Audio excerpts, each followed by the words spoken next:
Lunch, Lady Doris. Have you got any grease? Yes, we do. Then grease me up, woman! This will be a short tutorial on ways to best handle aiming down sights in Boneworks. Then, various reloading techniques, especially useful for dual-wielded sidearms and SMGs, will be shown. This may seem like an odd topic to some, but it's in response to a number of YouTube comments and Reddit and Steam community posts, where players are frustrated with what appears to them to be an inherent virtual stock that interferes when they attempt to sight targets through scopes and iron sights. I've seen a lot of footage with players holding a rifle very far away from their face and body, which makes aiming downrange a chore. Boneworks is unlike other VR shooter titles in that it uses a nearly fully physically simulated inverse kinematic body. I say nearly fully physically simulated because while your body has simulated weight, only your hands, forearms, head, ammo belt, and feet actually collide with the world. I've hopped into the sandbox to show that there's not a typical virtual stock in play like what you'd find in Onward, Contractors, or Pavlov. Typical virtual stocks add a third imaginary pivot point that is intended to act like your shoulder and body cradling the stock of a rifle.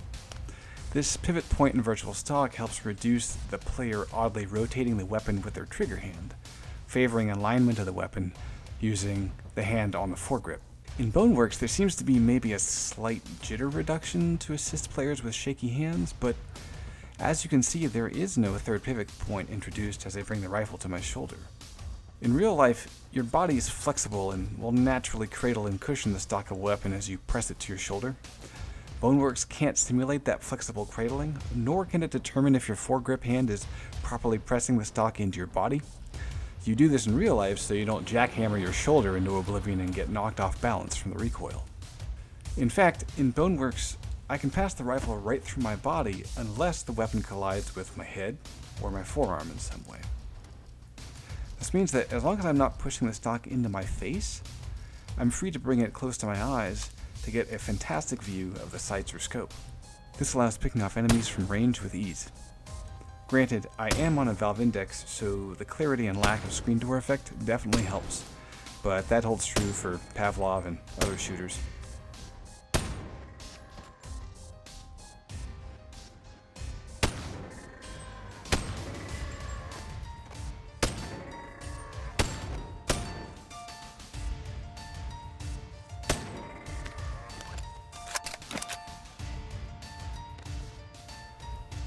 In my playthroughs, I've noticed that any time I had issues with aiming down sights, I had some odd grip on the weapon. As long as I readjusted, I was back to the accuracy and comfort that I expected. Unfortunately, the ACOG scope on the M16 allows your head to pass through it, such that if you get too close, you'll lose the magnification rendering of the scope. I personally like to get a bit too close to the scope of this weapon, and I find myself clipping into it more than I'd like. Thankfully, my go-to is the MK18 hollow sight. This particular weapon rivals H3 in terms of feel and feedback, though to be fair to H3, really nothing tops its simulation.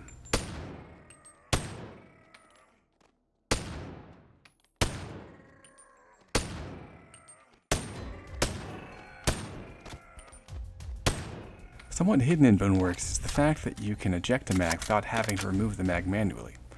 I personally prefer to slap the mag out of the weapon, but if you press and hold the B buttons on the index controllers, I believe this is the B and X buttons on Oculus Touch, you'll bring up the game menu. Anytime you're holding a weapon, however, there's an extra eject option in the menu. Keeping in mind that the menu appears centered wherever you are looking, you can use this fact to quickly flick your wrist up and eject the mag while your hands are in motion performing some other task, like preparing to grab a mag before reloading. As a quick bonus, here are some reloading tips for those of us who love dual sidearms and SMGs.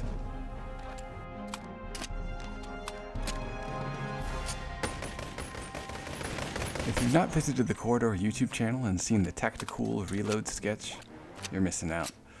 Freddie Wong, Nico, D, Jake, and of course Brett Driver, Boneworks' very own Arthur Ford, make an appearance. If you haven't checked out the Node YouTube channel, it's also worth your time.